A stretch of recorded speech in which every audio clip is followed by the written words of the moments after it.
नमस्कार दोस्तों, आप लोगों को यह बताना चाहता हूँ मैं कि इस बार का जो महाकुंभ है वह महाकुंभ पाप को धोने वाला नहीं लग रहा है। वो कुछ और ही नज़र आ रहा है।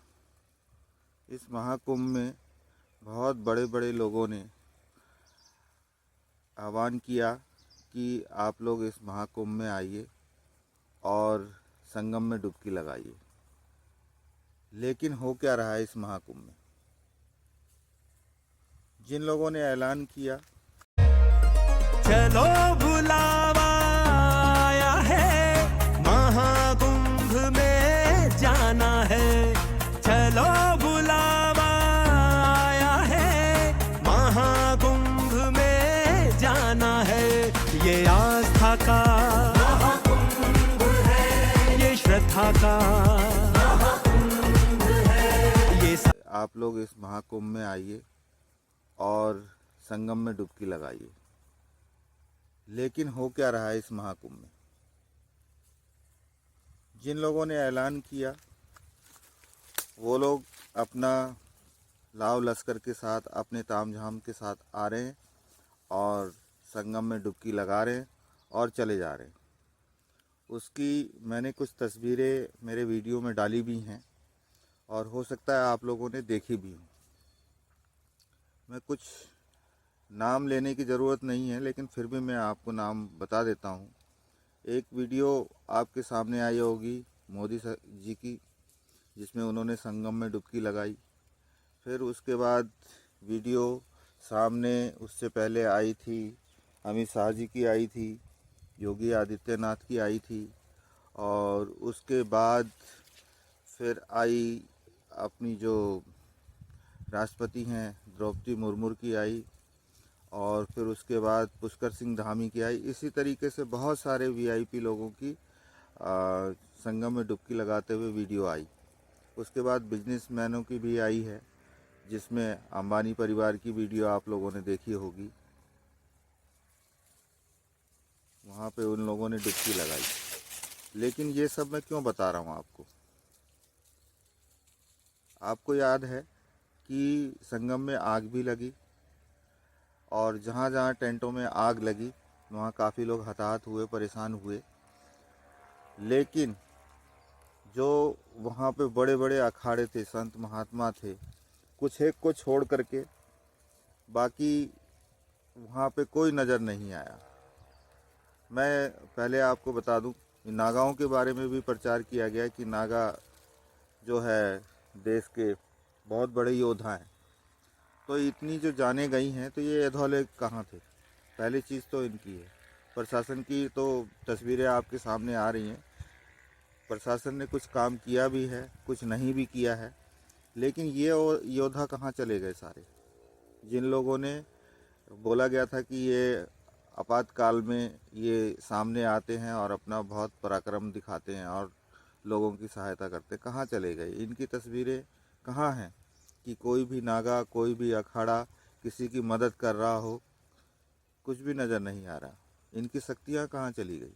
इनकी शक्तियाँ क्या विलुप्त हो गई हैं? संगम में आने के बाद शक्तियाँ नहीं रही। पहला तो ये चीज़ रहा। उसके बाद आ जाते हैं जो भगदड़ मची, लोगों की लाशें इतनी, वहाँ पे पता ही नहीं चला कि कौन किधर गया, कौन नहीं गया, और लोग परेशान होते रहे। बहुत खतरनाक खतरनाक वीडियो आई और तस्वीरें आई जो दिखाना भी बड़ा मुश्किल है। तो क्या बोले ही, बस बोलना बहुत मुश्किल है। भगदड़ में बहुत लोगों की जानें गई। और जो वीआईपी लोग हैं वो हमेशा शुरू से ये कहते रहे कि आप आइए संगम में डुबकी लगाइए, और 1 करोड़ की व्यवस्था कर रखी है हमने, 100 करोड़ की व्यवस्था कर रखी है, बढ़ा चढ़ा करके इन्होंने बोला।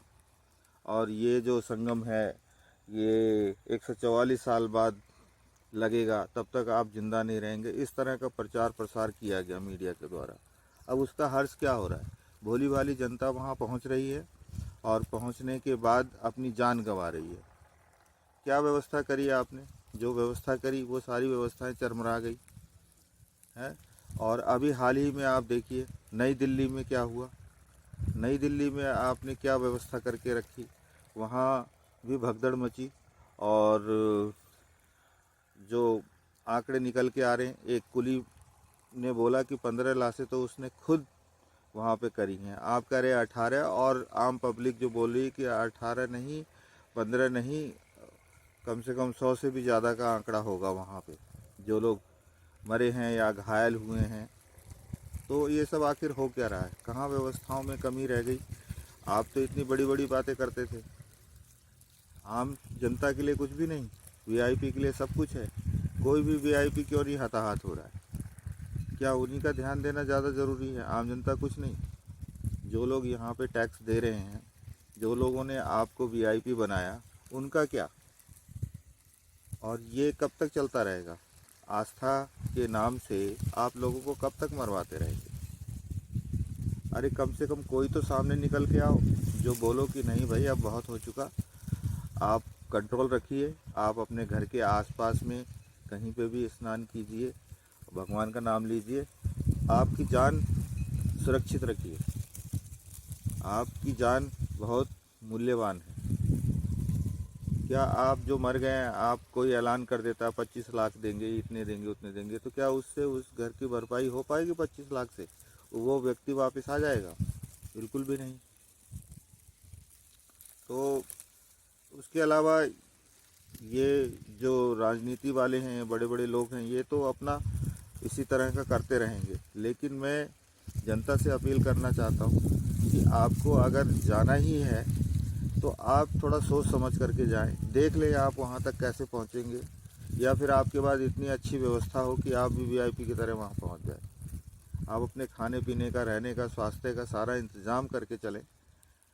और उसके अलावा भी अगर आपको लगता है कि नहीं हो पा रहा है तो जाना ही क्यों है, आप अपने आसपास चले जाइए। बहुत सारे गंगा है, नदी है, कहीं पे भी चले जाइए, वहाँ स्नान कर लीजिए, अपने घर में स्नान कर लीजिए।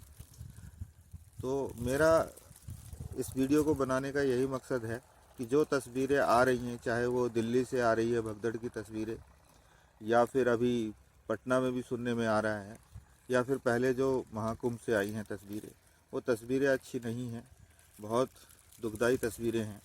बहुत लोग हताहत हुए हैं, बहुत लोग गुम हो गए, बहुत लोगों के घर के चिराग उजड़ गए और सहारा उजड़ गया, लेकिन उनका क्या होने वाला है कुछ पता नहीं। तो आप अपने आप को संभाल के रखें, जाना है तो सोच समझ कर जाएं, वैसे तो ना जाएं तो ज़्यादा अच्छा है। हालांकि मैं जानता हूं कि इस वीडियो को देखने के बाद बहुत सारे लोगों को आपत्ति भी हो सकती है, तो कोई बात नहीं, मेरे को मेरा काम करना था, मैंने अपना काम मैं कर रहा हूं। मिलते हैं इसी तरह के कुछ जानकारी वाले वीडियो में। नमस्कार, धन्यवाद।